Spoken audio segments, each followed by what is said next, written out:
Hello beautiful people, thank you for joining me today. Today I'll be sharing with you Pat McGrath Celestial Odyssey Mothership Mega Eyeshadow Palette. For this eyeshadow palette, we have 18 shades with 5 finishes. We have the Sateen Shimmer, 24 karat Duo Chrome Sparkle, Foiled Metallics, Velvet Mattes, as well as the Iridescent Sparkle. For this video, I'll be sharing with you 5 looks and come back at the end of the video to share with you my review and thoughts about the palette, as well as the way that I find easiest to work with this palette, my favorite shade, which was a surprising color. So let's start the video.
My thoughts after trying on the colours in the eyeshadow palette is, although there are only 4 mattes in this eyeshadow palette, namely the Satin Sunset, Nocturne, Sunrose Amber, as well as Electric, Satin Sunset, Nocturne, Sunrose Amber, and Electric, I have found that we can actually use the deeper shades as accent colours as well, even though they are metallic shades. For example, the shade here, Bronze Eclipse, Nirvana, Noir Moon, which is the darkest shade in the palette. Noir Moon can be used to deepen up the eyeshadow look that we have as well. So just to swatch 3 of them.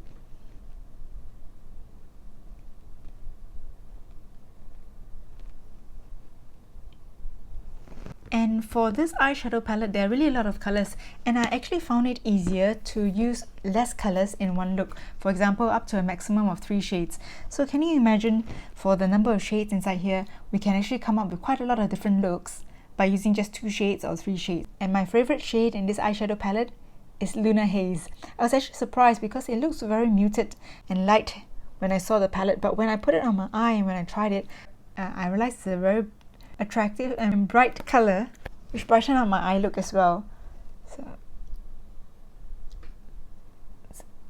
And I really do like the shine, and the kind of shine it has is more of a smoother metallic shine without any chunkiness to it. As for this eyeshadow palette, most of the shades are newly released shades, except a few which has appeared previously in the single eyeshadow called the Idols. Shadows are namely this one here called the Bronze Eclipse, as well as Corrupt Copper. Bronze Eclipse and Corrupt Copper. These are limited edition shades from the Idols single shadows. Rose Venus is still available as a single Idol eyeshadow, and Lotus Lux was in the limited edition Golden Opulence eyeshadow palette. For this palette, the packaging is actually bigger compared to the last palette from last year. It's actually of a thicker packaging. It does feel more luxe, and it has a heavier weight as well. But I actually prefer this packaging because it's easier to open compared to this one, because this one I usually have to open it this way. It's more comfortable to open the older packaging. As to whether I would recommend this eyeshadow palette, I would say yes, it is not a bad eyeshadow palette. If you're new to Pat McGrath and you're looking to try her formula, and this is a good way to actually be introduced to colours if you're more used to neutral and looking for pops of colours. And although this eyeshadow palette doesn't have her Blitz Astro shades, it does have some very pretty metallic shades. And this shade here is actually the highlight of the palette, called the Citron Envy. So you can see the shine is really very pretty and outstanding as well for a metallic shade. If you enjoyed this video, do let me know with a thumbs up, and do consider subscribing if you'd like to join me for more future videos. Thank you for joining me today, and I look forward to having you join me again in my next video. Stay beautiful. Bye!